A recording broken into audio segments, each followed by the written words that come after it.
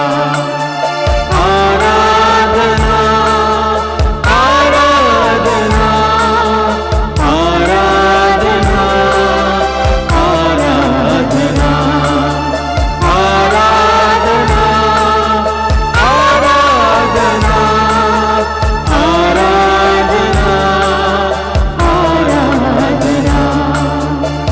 आराधना आराधना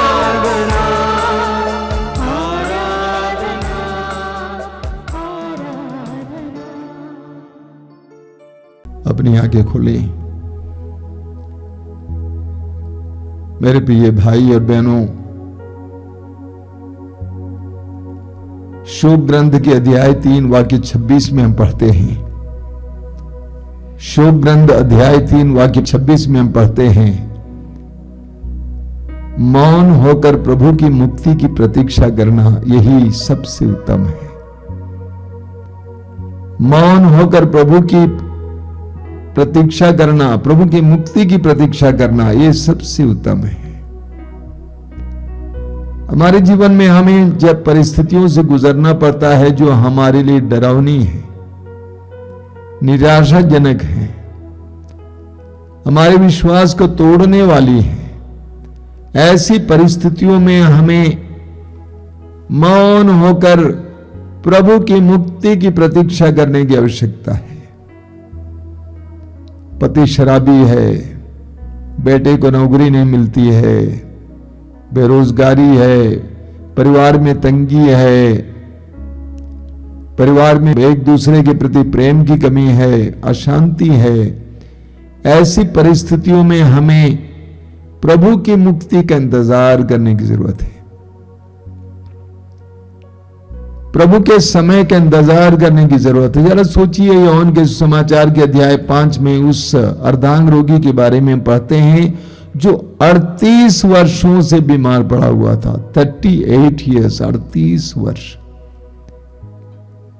38 वर्ष तक उस इंसान को किस चीज ने, किस बात ने जिंदा रखा? उसकी उम्मीद ने जिंदा रखा, वरना वो पहले ही मर जाता। उसके अंदर एक उम्मीद थी, एक आशा थी कि एक दिन मैं अपने पैरों के सहारे चलूंगा, और वास्तव में उस उम्मीद का फल उसे मिला। यीशु मुक्तिदाता उसके करीब आया, उसको ढूंढ के आया और उसको चलाया। स्तोत्र 40 उसके वाक्य 1 में लिखा हुआ है कि मैंने प्रभु की प्रतीक्षा की, उसने झुककर मेरी पुकार सुनी। मैंने प्रभु की प्रतीक्षा की, उसने झुककर, यानी स्तोत्रकार कहता है कि मेरी प्रतीक्षा ने प्रभु को मेरी ओर झुका दिया। प्रतीक्षा वो ही करता है जिसके अंदर विश्वास होता है। वास्तव में प्रतीक्षा के द्वारा हमारे विश्वास की परख होती है। हमारे विश्वास की दृढ़ता और गहराई की परख होती है। जिसका विश्वास उथला है वो जल्दी तो छोड़ देता, विश्वास को छोड़ देता है। जब उसके जीवन में कुछ दिखाई नहीं देता है वो जल्दी ही छोड़ देता है। जिसका विश्वास हल्का है वह जल्दी छोड़ देता है, लेकिन जिसका विश्वास दृढ़ है, जिसका विश्वास गहरा है, वह मौन होकर प्रभु की प्रतीक्षा करता है, प्रभु की मुक्ति की प्रतीक्षा करता है। बाइबल में इब्राहिम को विश्वास के लिए एक सुंदर उदाहरण के रूप में प्रस्तुत किया गया है। इब्राहिम को विश्वासियों का पिता कहा गया है, क्योंकि ईश्वर ने इब्राहिम से कहा था कि मैं तुम्हें असंख्य संतान दूंगा, जबकि इब्राहिम के पास एक भी संतान नहीं थी 99 साल तक। लेकिन इब्राहिम ने उस वृद्धावस्था में भी विश्वास को बनाए रखा, प्रभु की प्रतिज्ञा की पूर्ति की प्रतीक्षा की। और हम जानते हैं 100 साल की उम्र में इब्राहिम को एक संतान मिली। कोई भी पूछ सकता है, अगर प्रभु इब्राहिम को प्यार करता था 50 साल की उम्र में क्यों बच्चा नहीं दिया, 75 साल की उम्र में क्यों नहीं दिया, 85 साल की उम्र में 100 साल तक इंतजार क्यों करने दिया? ये आप और मेरे लिए है, ताकि हम समझें विश्वास का तात्पर्य क्या है। विश्वास का तात्पर्य क्या है?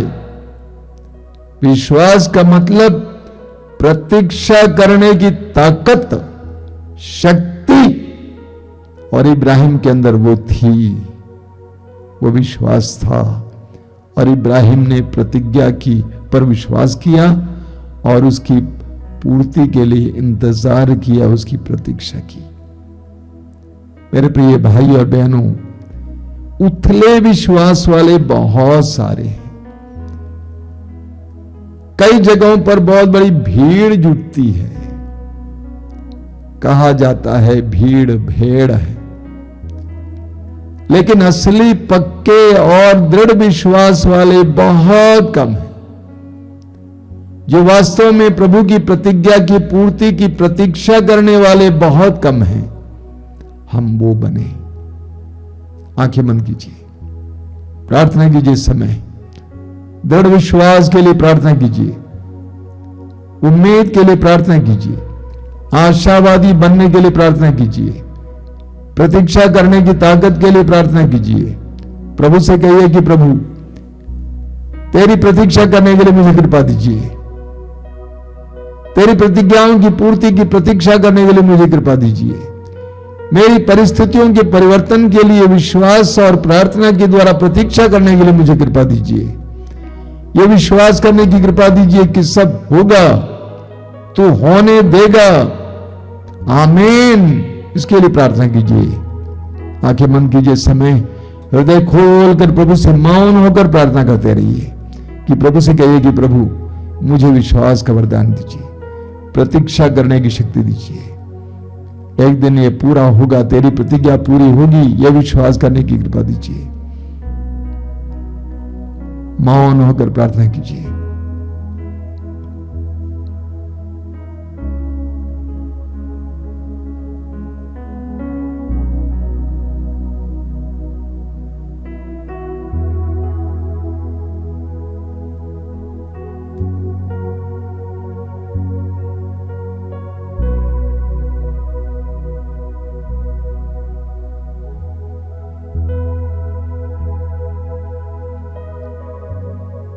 बोलिए hallelujah, hallelujah, hallelujah, hallelujah, hallelujah, hallelujah. हमारे बीच में जितने भी रोगी भाई बहन हैं उनके लिए हम प्रार्थना करेंगे। समय प्रभु यीशु तूने कहा है रोगियों को चंगा करो, यह तेरा आदेश है। तूने कहा है रोगियों पर विश्वास करने वाले हाथ रखेंगे और वे चंगे हो जाएंगे। हम तेरे इस महान वचन पर विश्वास करते हैं। प्रभु इस समय इस प्रार्थना में भाग लेने वाले एक एक भाई बहन, विशेष करके जो रोगी हैं, उनको तेरे हाथों में समर्पित करते हैं। हम उनके लिए प्रार्थना करते हैं। हम विश्वास करते हैं कि तू जिंदा है, तो उनके जीवन में कार्य करने जा रहा है। मैं अनुरोध करूंगा सभी रोगी भाई बहनों से, आंखें बंद करके विश्वास के साथ इस समय यीशु का नाम बराबर लेते जाइए। यीशु का नाम बराबर लेते जाइए। यीशु को पुकारते जाइए। यीशु को आपके करीब आने दीजिए, आपको स्पर्श करने दीजिए। आइए हम सब लोग मिलकर इस समय मुंह खोल कर प्रभु की स्तुति करते हुए सबकी चंगाई के लिए प्रार्थना करते जाएंगे। Hallelujah, hallelujah, hallelujah, hallelujah, hallelujah, hallelujah, hallelujah, hallelujah, hallelujah, hallelujah,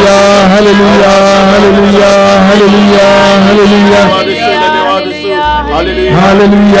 hallelujah, hallelujah, hallelujah, hallelujah, hallelujah, hallelujah. हमारे बीच में कुछ भाई बहन हैं जिनके पैर टेढ़े हैं, प्रभु यीशु आपके टेढ़े पैर को सीधा कर रहे हैं। अपने पैर को हिला डुला के देखिए। आपके पैर के टेढ़ेपन को प्रभु दूर करके आपके पैरों को सीधा कर रहे हैं। प्रभु को धन्यवाद देना, अंगीकार करना, स्वीकार करना और लोगों को बताना, साक्ष्य सुनाना। कान संबंधित कई रोगों से कई लोगों को चंगाई दे रहे हैं। कान संबंधित कई रोग, मवाद गिरना, गंदगी गिरना, सुनाई कम देना, ऐसे कई लोगों को प्रभु यीशु चंगाई दे रहे हैं। ग्रहण कीजिए, प्रभु को धन्यवाद दीजिए।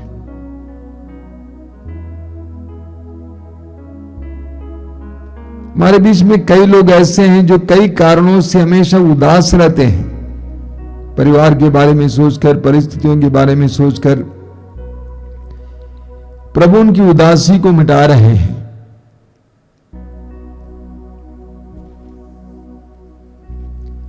प्रभु उनकी उदासी को मिटा रहे हैं, उनको आनंद का वरदान दे रहे हैं। प्रभु को धन्यवाद दीजिए।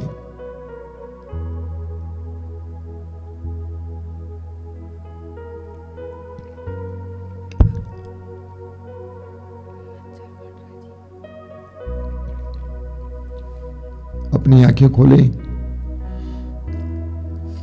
मैं आपको कुछ सूचनाएं देना चाहता हूं जो बराबर हर रविवार को दिया करता हूं। पहली सूचना है कि प्रभु ने कहा पत्रिका के बारे में, जो मातृधाम आश्रम से प्रकाशित होती है। ये आप हमारे फेसबुक अकाउंट पे भी पढ़ सकते हैं। मातृधाम रेडियो अभी भी चालू है। काफी लोग, हजारों की संख्या में लोग इससे लाभ उठाते हैं। 24 घंटे गीत, प्रवचन, प्रार्थनाएं इत्यादि हैं। आप जरूर इससे लाभ उठाएं। YouTube चैनल पर हमारे कार्यक्रम, अलग अलग कार्यक्रम आप जानते हैं। सुबह 5 बजे रोज की रोटी, दोपहर को 3 बजे करुणामाला लाइव, शाम को 7 बजे कृपाधारा लाइव और रात को 8:30 बजे आशीर्वाद।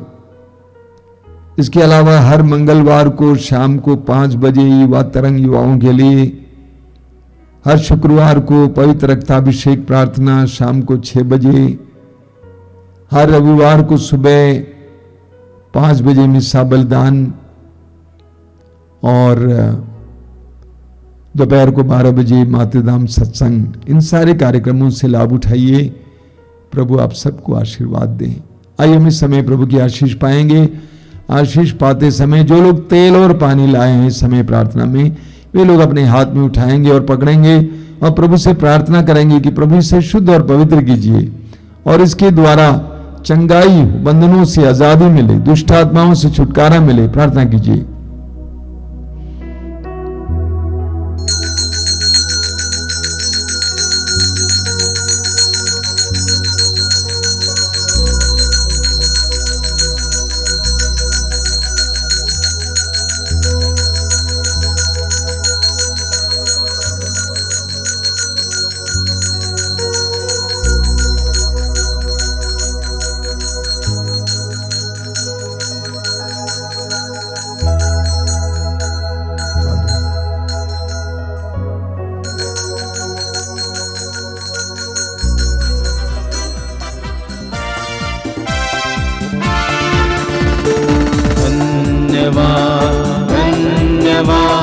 धन्यवाद प्रभु जी, धन्यवाद धन्यवाद धन्यवाद प्रभु जी।